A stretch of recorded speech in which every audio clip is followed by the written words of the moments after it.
आमतौर पे कहा जाता है कि हनुमान जी के प्रति आप समर्पित हो जाइए। आप जब पूरी तरह से समर्पित हो जाएंगे, विश्वास करने लगेंगे, तो आपका कार्य हो जाएगा। दरअसल एक आदमी एक पहाड़ के ऊपर से गुजर रहा था, चट्टान पे जा रहा था, उसका संतुलन बिगड़ा और वो गिरा। तो गिरा, लेकिन खुद को बचाने के लिए उसने दोनों हाथों से चट्टान का जो सिरा है वो थाम लिया, पकड़ करके झूलने लगा। झूलते रहा गिरने से बचने के लिए, और उसके पास कोई गुंजाइश भी नहीं थी कि ऊपर चढ़ जाए, और झूल रहा था वो। तो उसने आवाज़ दिया कि कोई है, मुझे बचाओ। तो ऊपर से आवाज़ आई कि मैं तुम्हें बचा सकता हूँ, मैं भगवान हूँ। तो उस व्यक्ति ने कहा कि इसके लिए क्या करना होगा। तो उधर से उत्तर आया भगवान की तरफ से कि मुझ पर भरोसा रखो, मुझ पर विश्वास रखो, मैं तुम्हें बचा लूँगा, तुम अपने दोनों हाथ छोड़ दो। अब वो व्यक्ति डर गया कि जब दोनों हाथ हम छोड़ ही देंगे और कहीं गिर गए नीचे, तो ये तो कह रहे हैं कि भगवान है बचा लेंगे, नहीं बचाया तो। वो थामे रहा उस सिरा को, और फिर उसने आवाज़ दी, कोई और है, कोई और भगवान है, मतलब कोई और है जो उसे बचा सकता है। और यही स्थिति व्यक्ति की होती है, कभी इस देवता की आराधना, कभी उस देवता की आराधना, कभी ये कभी वो, लेकिन जो होना चाहिए, जो विश्वास भरोसा होना चाहिए, वही नहीं रहता। और नतीजा ये होता है कि समर्पण हो नहीं पाता, और जब तक समर्पण नहीं होता तब तक उसका प्रतिफल हमें प्राप्त नहीं होता। ये बहुत बड़ा रहस्य है। जय श्री राम। सब सुख लहे तुम्हारी सरना, तुम रक्षक काहू को डरना। जब हम हनुमान जी की पूजा आराधना करते हैं, कोई भी पाठ करते हैं, चाहे हनुमान चालीसा पढ़ें, सुंदरकांड का पाठ करें, सफल कैसे होंगे, पाठ का पूर्ण फल कैसे प्राप्त होगा, वो सब पाठ में ही लिखा रहता है। उसका रहस्य वहीं छुपा रहता है। चूँकि सफलता असफलता हर जगह है। ऐसा नहीं कि हम कोई साधना करें, पूजा पाठ करें तो वहीं सफल और असफल लोग हैं। जीवन के कोई भी कार्य हम करें, व्यवसाय करें, नौकरी करें, रोजी रोजगार करें, कुछ भी करें, सफलता असफलता हर जगह है।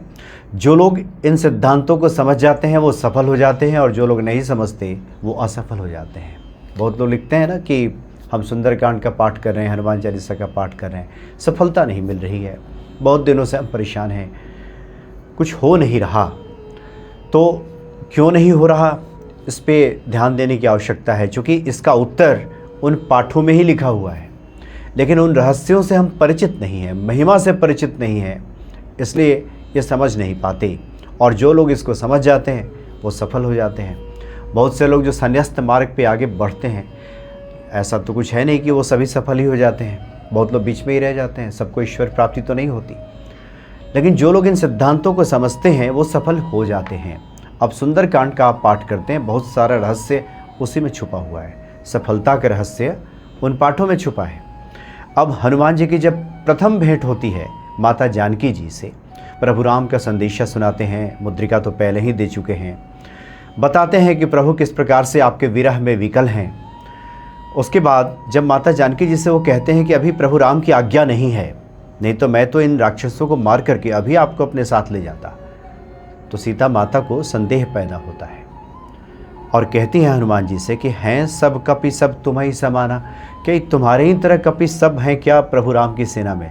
चूँकि छोटे रूप धर के गए थे हनुमान जी, तो संदेह हो रहा है माता सीता जी को कि छोटा रूप है, कैसे पार पाएंगे, इतने बड़े बड़े विशाल राक्षस, यहाँ पे मायावी राक्षस दिखाई दे रहे हैं, कैसे पार पाएंगे।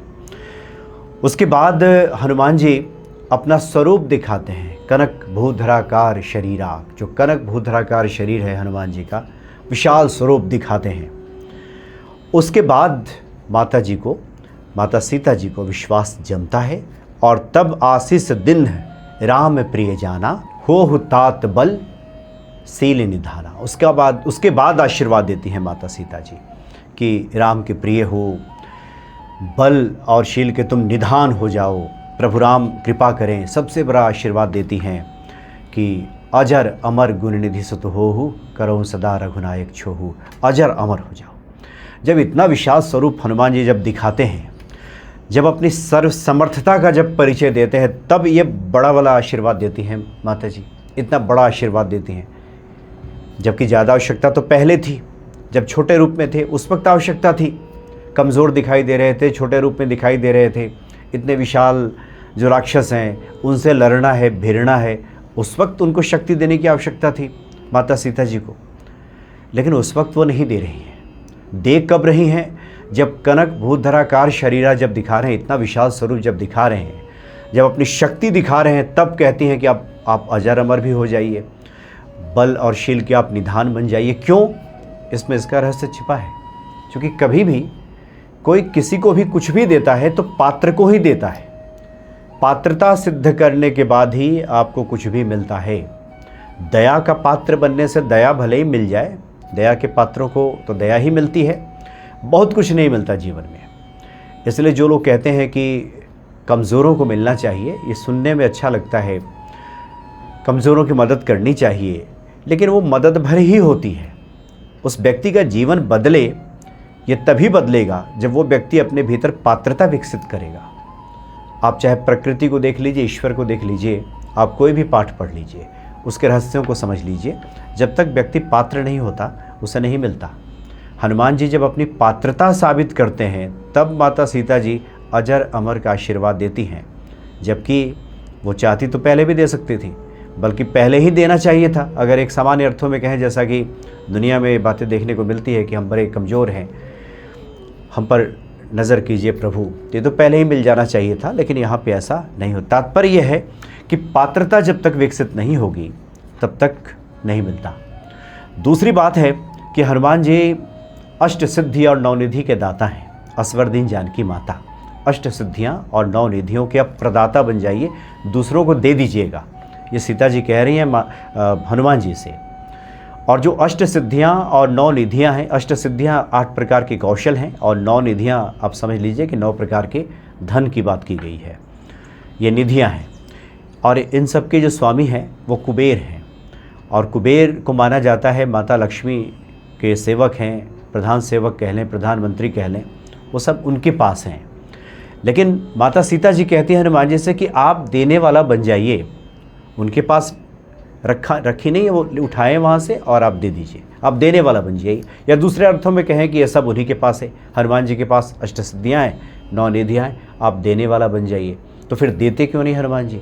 इतने लोग हनुमान चालीसा का पाठ करते हैं, इतनी पूजन करते हैं, क्यों नहीं देते? फिर बात आ जाती है पात्रता की। जब तक पात्रता विकसित नहीं होती तब तक हनुमान जी नहीं देते। दरअसल हम जिस संसार में, ये इसलिए हम ये सब बातें बता रहे हैं कि कई बार तो होता है कि अनजाने में ही वो पात्रता हमारे भीतर होती है, हमें पता नहीं होता, और हम जैसे ही हनुमान चालीसा पढ़ते हैं या हनुमान जी का पूजन करते हैं तो वो सब चीज़ें आपस में मैच कर जाती हैं और फिर हमें प्राप्त हो जाता है। तो हम कहते हैं कि हमें तो फल मिल गया। अब बहुत से ऐसे भक्त हैं जो लिखते हैं कि हमें तो फल नहीं मिला। तो क्यों नहीं मिला, इस पर विचार करने की आवश्यकता है। कुछ चीज़ें जो गड़बड़ियाँ हैं उसको ठीक करने की आवश्यकता है। तो हम जिस संसार में रहते हैं ये द्वैत, इसको समझ लीजिए, बाहर है फिर हम हैं, और जैसे जैसे ये अवस्था ऊपर बढ़ती जाती है भक्ति की, वैसे वैसे ये द्वैत भी खत्म हो जाता है, अद्वैत हो जाता है। अद्वैत का मतलब हो गया कि सब हमारे ही भीतर है, या अलग कुछ भी नहीं है, हमसे अलग कुछ भी नहीं है। लेकिन शुरुआती दौर में जो लोग भक्ति करते हैं, पूजा पाठ करते हैं, ये द्वैत भाव ही रहता है। वो हनुमान जी हैं, ये हम हैं, ये ईश्वर हैं, ये हम हैं, ये बाहर की वस्तुएं हैं और ये हम हैं, ये बाहर की वस्तुएं मुझे प्राप्त करनी है और हम यहाँ पूजा पाठ करने के लिए बैठे हुए हैं। यानी द्वैत संसार, आप इसको समझने के लिए समझ सकते हैं। दिन है, रात है, आकाश है, पाताल है, ये दाहिना हाथ है, ये बायां हाथ है, सफलता है, असफलता है। इस प्रकार से द्वैत को समझा जा सकता है। यह भी समझने वाली बात है, दायां इसलिए है क्योंकि बायां है, बायां नहीं होता तो दायां भी नहीं होता, सफलता नहीं होती तो असफलता भी नहीं होती, असफलता है इसका मतलब सफलता भी है, बाहर है इसका मतलब भीतर भी है। अब बाहर बाहर तो हमने ठीक कर लिया कि हमने हनुमान जी को बाजोट पे बिछा दिया, लाल कपड़ा बिछा करके दिया जला दिया, जल का पात्र रख दिया, उनको मिष्ठान प्रसाद वगैरह भोग अर्पित कर दिया, गणेश जी का हमने सुमिरन भी कर लिया और गणेश जी का जप करने के बाद राम नाम का भी हमने जप कर लिया, और फिर अब हम सुंदरकांड पाठ पढ़ने जा रहे हैं, हनुमान चालीसा का पाठ करने जा रहे हैं। हमने संकल्प भी ले लिया, हालांकि संकल्प के वास्तविक अर्थ को अभी समझा नहीं, लेकिन संकल्प ले लिया बाहर से कि हम प्रभु आपका पूजन करने जा रहे हैं, ये हमारा उद्देश्य है। इन उद्देश्यों की आप पूर्ति कर दीजिए, ये मनोकामना है, आप इसकी पूर्ति कर दीजिए। ये बाह्य है, ये बाहर बाहर तो तो ठीक हो गया, जब बाहर है तो भीतर भी है। अब भीतर को ठीक करना होगा। भीतर को ये ठीक करना होगा कि जब हम पाठ करना शुरू करते हैं तो बहुत सारे नकारात्मक और हानिकारक विचार हमारे सामने आने लगते हैं। हमें लगता है कि हमारे भीतर क्षमता तो बहुत है, हमारे अंदर जिसको कहते हैं पोटेंसी, क्षमता हमारे भीतर काफ़ी है, लेकिन उसका परिणाम नहीं मिल रहा। हम इतने पाठ भी करते जा रहे हैं, 10 पाठ कर लिया, 21 पाठ कर लिया, 41 पाठ कर लिया, 6 महीने से हम पाठ किए जा रहे हैं और पाठ करने की मेरे अंदर क्षमता भी है, हम श्रम भी कर रहे हैं, हम लगे भी हैं। और पाठ करने के बाद जब जिन चीज़ों को हम फलित करना चाहते हैं, जो कुछ प्राप्त करना चाहते हैं जीवन में, धन संपदा, नौकरी चाकरी, ये वो, हमें लगता है कि मेरे अंदर क्षमता है, लेकिन परिणाम इसका ठीक विपरीत आ जाता है। सफलता प्राप्त नहीं होती। हमने पाठ भी कर लिया और सफलता भी प्राप्त नहीं होती। तो अंदरूनी तौर पे अगर हम अपना विश्लेषण करें तो हम पाएंगे कि बहुत सारे हानिकारक और जो नकारात्मक विचार हैं वो हमारे भीतर चल रहे हैं। हानिकारक विचार किसको कहते हैं? हानिकारक विचार का मतलब ये हो गया कि जब हम पाठ करने बैठते हैं तो सफलता असफलता को लेकर के हम बीच में झूलते रहते हैं। हमारे मन में उन पाठों के दौरान भी कई बार मन में आता है, सफलता मिलेगी क्या, कितने दिनों में मिलेगी, सफल होंगे क्या, कोई त्रुटि तो नहीं हो रही है, कोई गलती तो हम नहीं कर रहे हैं। तो ये जो नकारात्मक और ये जो हानिकारक विचार हैं जो मन में चलते हैं, जो दिलो दिमाग में छाए रहते हैं, यही सबसे बड़े बाधक बन जाते हैं उन चीज़ों को फलीभूत करने में। चूँकि इसको अगर मनोविज्ञान के स्तर पे देखें, जिसको संत जन कहते हैं, एक आम शब्द में अगर कोई उत्तर देता है, अगर आप जाकर कहिए किसी पंडित जी से पूछिए कि हमने तो पाठ कर लिया, अब मुझे सफलता क्यों नहीं मिली, तो एक ही उत्तर तो मिलेगा कि आप श्रद्धा विश्वास से कीजिए, भाव से कीजिए। तो ये श्रद्धा विश्वास बढ़ेगी कैसे, ये उसी के बारे में हम बता रहे हैं। ये श्रद्धा विश्वास की सबसे बड़ी जो घातक जो चीज़ें हैं वो आपके मन के जो हानिकारक और नकारात्मक विचार हैं, ये लगातार जो भीतर चलते रहते हैं, ये हमारी श्रद्धा और विश्वास को खंडित करते हैं। तो श्रद्धा और विश्वास से बातें फलित होती हैं, या फिर जो हम पाठ करते हैं, मंत्रों कहा गया है कि ये सिद्ध हैं, तो मंत्र जब स्वयं सिद्ध हैं तो अपना असर दिखाते, लेकिन ऐसा नहीं है। मंत्र स्वयं सिद्ध होते हुए भी जब तक हमारे श्रद्धा और विश्वास का पुट नहीं मिलता, और श्रद्धा विश्वास का पुट इसमें तभी मिलेगा जब नकारात्मक और हानिकारक विचारों से हम दूर होंगे। इसलिए व्यक्ति की जो सफलता है उसमें स्वयं वही बाधक बन जाता है।